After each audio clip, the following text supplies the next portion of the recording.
Unlike some who can count 5 or 6 generations in their ancestry, Andy Holt is a first-generation farmer. The new director of business development for the TDA talked about his decision in the 3rd grade to become a farmer and other lessons he's learned in a speech for the Memphis Agri-Center's Ag Day celebration. We also need to be more intent on educating folks about agriculture.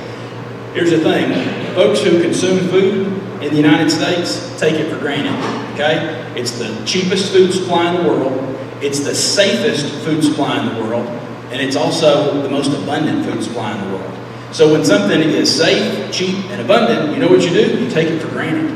And that is the position that we have gotten to as Americans, and that's a dangerous place. When I was in 3rd grade, my parents hosted a family from Kazakhstan that were missionaries that came to our church. We picked these folks up at the airport, and I lived in Knoxville at the time. In the process of driving back from the airport at Knoxville to our home where they were going to spend the night with us, we stopped at a grocery store. And Bruce Kravatsky was this man's name. I can't recall his wife's first name, but we walked into a grocery store because my mom had to pick up a few items because she's going to feed these extra folks who are going to be at our house.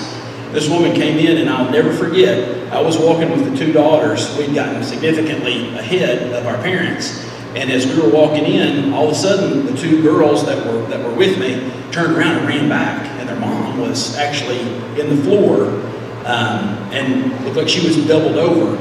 And I thought, man, she had a heart attack or something going on, whatever else. She had never seen that much food in one place in her entire life. And she was overwhelmed by that to the point of crying because she had never seen that much food in one spot. And she thought that this had to be the grocery store for our entire region of the country because there's no way there could be that much food in one spot for just a local community. Little did she realize that we were going to pass multiple grocery stores before we got to our house. It's dangerous when we take food for granted.